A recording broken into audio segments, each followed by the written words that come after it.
Hello friends I made this for. My name is Lauren, and it's another day, it's another transit happening in the sky and the stars, and so you are here to kind of explore that magic through the tarot.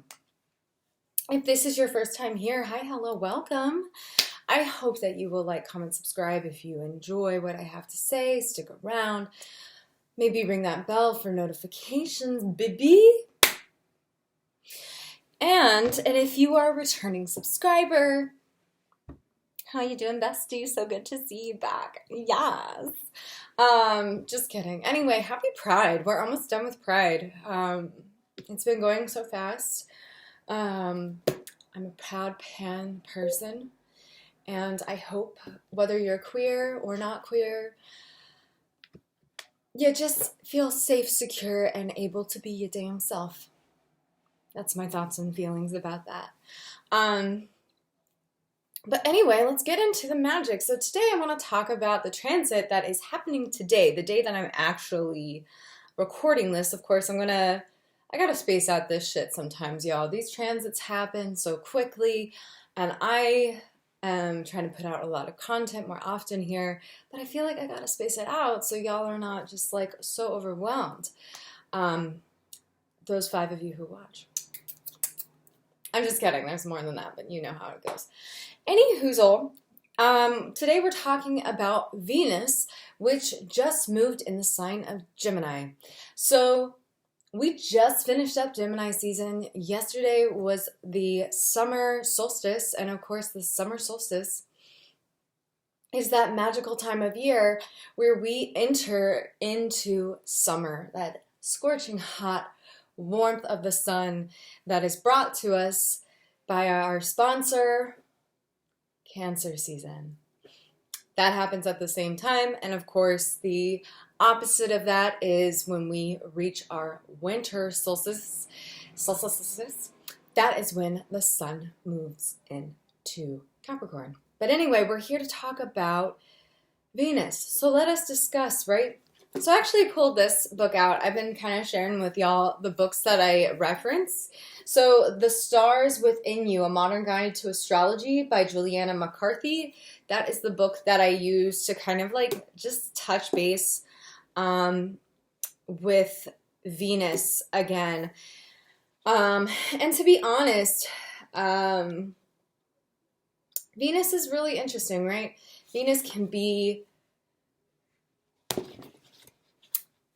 Venus is one of those planets that I feel like gets pigeonholed a lot.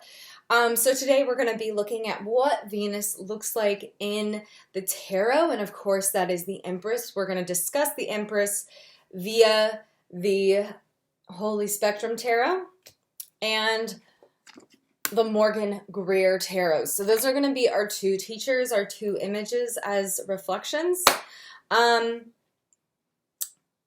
And just kind of explore those themes. So for those of you who do not know, Gemini is an air sign. It is represented by the twins. It is mutable. It is sometimes connected to the phrase, I think. So Gemini is a very Mercury sort of. Its ruling planet is Mercury, the planet of communication, yeah? So Gemini is a really airy sign. It's super adaptable. It's super about the mirror, and we're going to be looking at that through the Lovers. So another thing I want to bring up with this sign is the phrase that was in here. Of course, this book is pretty cute. If you're getting into astrology for the first time, I highly recommend it. But the drive, which I think is really interesting that it puts the drive, is to gather knowledge.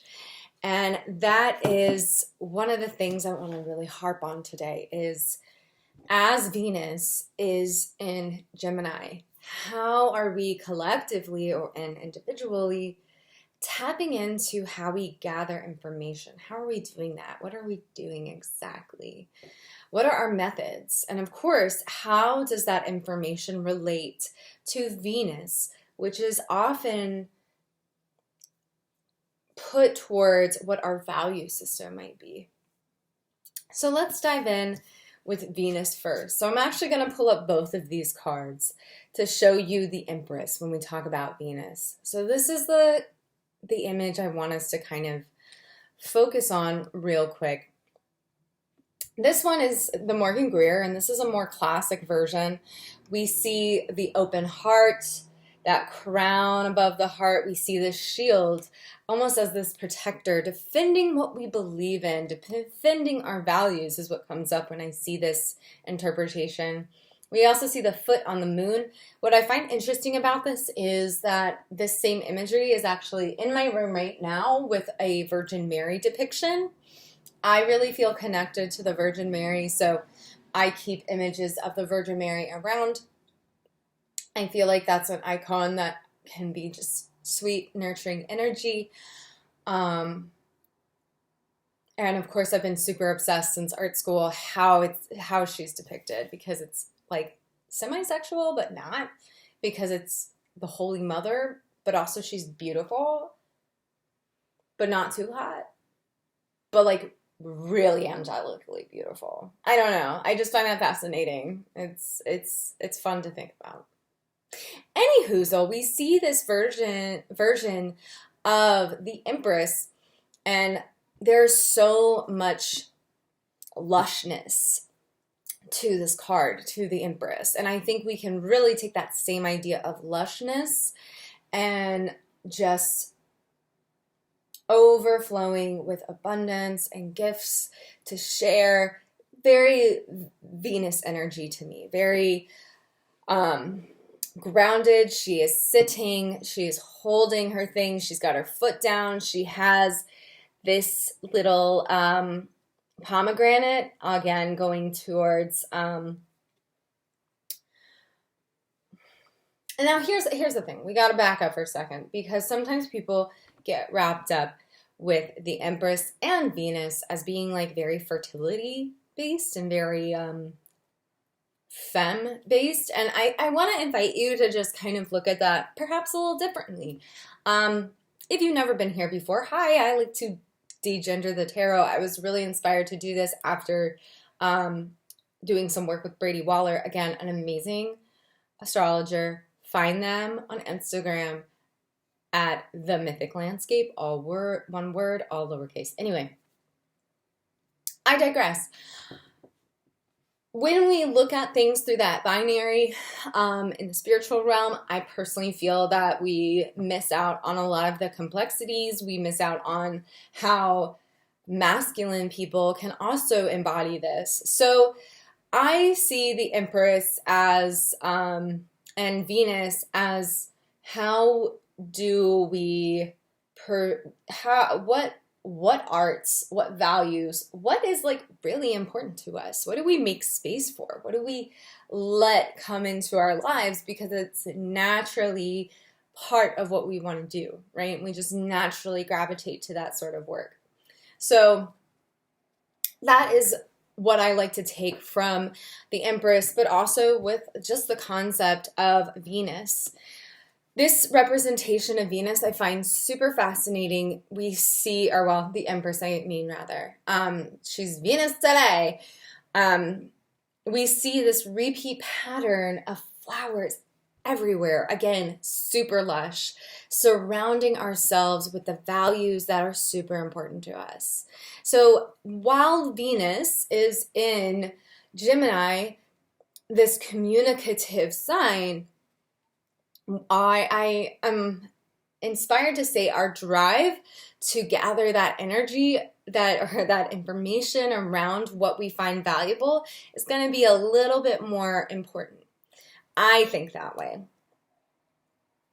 We might be driven to connect with people more, to ask questions, and to just kind of dive a little deeper beneath the surface with folks. And just really taking a moment to observe our mirrors. So let's talk about Gemini. So this is Gemini in the tarot, the Lovers. And of course, I will link a deep dive into the Lovers that I did this past Lovers season that just left us at the end of this video. But I love looking at both of these interpretations of the lovers side by side, because ultimately this means this. It is not, if you've been here before, you've heard me say this a million times. The lovers is not just about love. The lovers is about how we relate to people, how we observe people in our relationships, how we relate to others. It can be romantic love, but we're missing out on the nuance if we just say, it's romantic love. Oh my God, you'll find the love of your life. Because as Lindsay Mack put it in one of her courses that I took, if that was the case, then everyone who pulled the lovers would find true love, right? That's just not necessarily the case for everyone. It might work out for some of y'all. Be damned. But it's not for everyone. And we want to make things more expansive and spacious. I digress. So we see these two images of, for lack of a better word, polarity within a certain binary world, right? We see one end of the spectrum being light and dark, and we honestly see this here between the masc and the femme, even the representation of the dark hair versus the lighter hair, the darker skin, the lighter skin. Again, this is very entrenched and old concepts. But there's softness, there's connection, and I do like that. I do appreciate that because it does have something to say. Also, look at that booty. Hello.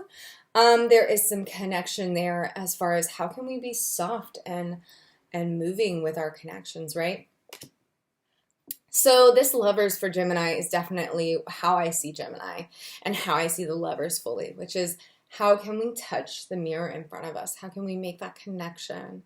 So with this Venus in Gemini, I invite you to, of course, always take out these cards within your own deck and work with them, ask them questions, meditate with them, journal with them, draw them, whatever really feels nourishing to your relationship with these cards as it relates to this transit. If your Venus is in Gemini, I definitely encourage this even more. This could be really powerful work for you as the Venus in the sky is really dancing on your natal Venus. And how does that perhaps shift things for you?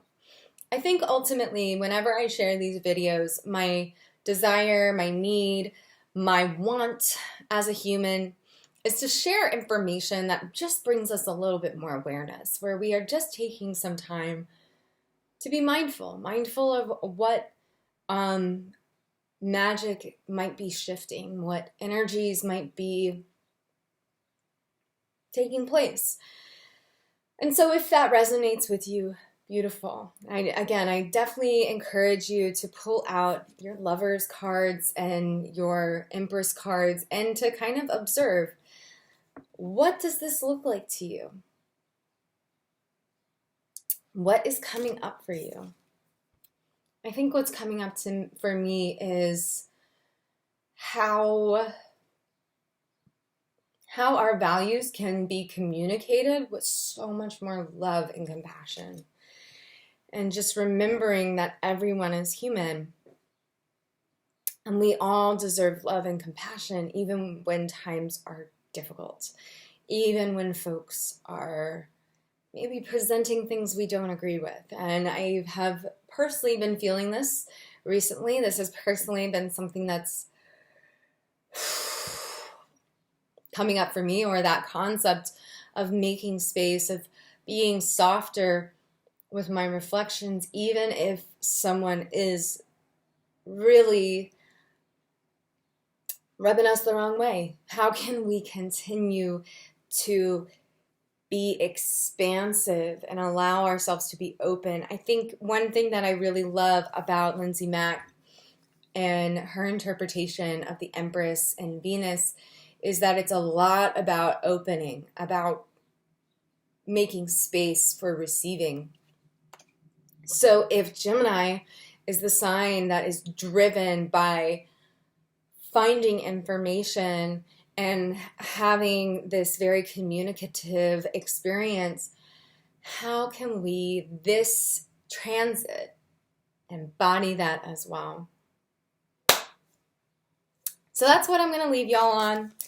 I hope that was supportive. Let me know down below, what deck are you using? What has been coming up for you? How was your solstice? How is it continuing to be? It was a super emotional solstice for me yesterday. Yesterday was the solstice. Was whoo, a big feelings day. So I hope you're enjoying your big feelings, whatever that means. Remember to feel your feels and to live your truth, babies. Make sure to check out the links down below if you want to connect with me more. I have a TikTok, Instagram, website, store, and all the rest. You can find me on Redbubble and Society6 at Subnormal Child. I hope to see you on the next one, friends. Bye-bye.